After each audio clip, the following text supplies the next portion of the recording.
What's up, y'all? Y'all know who it is. Y'all know what it is. Your boy JP comes out with another how-to. Today we have a 2007 Dodge Sprinter, and I'm going to show you how to take this radio out. If this is your first time tuning into the channel, please consider subscribing. This is the type of things that we do here: car audio tutorials, radio removals, Q&As, all that good stuff. If you want to be a further supporter, we do have the Patreon links in the description where you can get all the behind-the-scenes footage, wire diagrams, all that.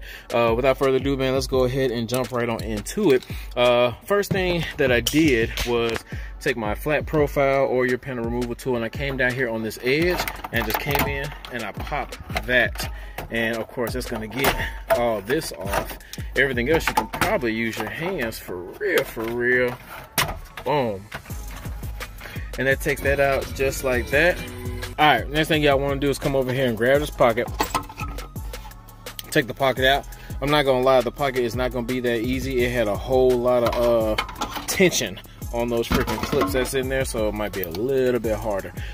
Next, all you want to do is take your T20 torque and get all these 4 screws out, and then guess what? Yeah, we'll have that radio.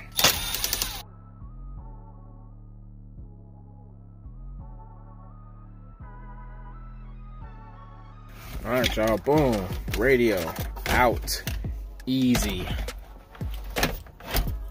Take this. Dang, my battery died. My bad, y'all, my battery did just die, but we do have the factory radio out. Now let's go over here to this test bench and get that aftermarket radio prepped. All right, y'all, so we're over here on the test bench and we have the dash kit. Now don't worry about it, I will have all these links in the description for you guys so you guys can do this stuff yourself. First thing we want to do with the dash kit is this little bar right here. We want to go ahead and cut that bar. The reason there's a bar in the middle is because this is for a single DIN and double DIN dash kit. So if you have a single DIN radio, there's a pocket that comes with it that you can just snap in the bottom, and then you will ISO mount your cage at the top.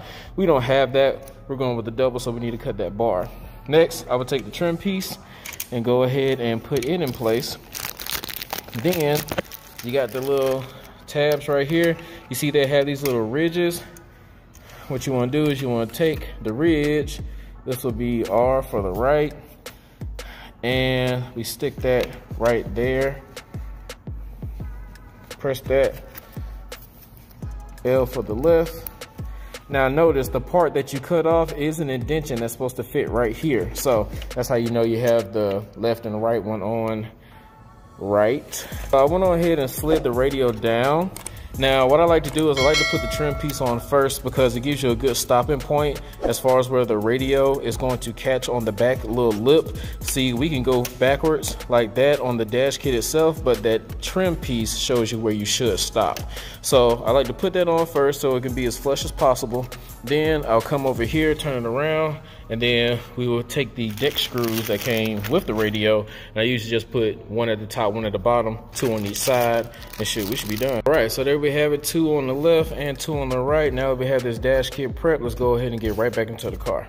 Y'all, so we're back inside the car, and if it's your first time here, you're probably thinking like, dude, you did not go over the wiring. Well, here on this channel, I like to keep things short, sweet, straight to the point, and going over the wiring every single time I do a radio removal will add 5 to 10 minutes each video. So what I did is I made one video, and that link is in the description. There's also cards in the corner on the right hand corner that you can actually go see the video that I made for you guys who need a secondary resource about how to wire up a radio.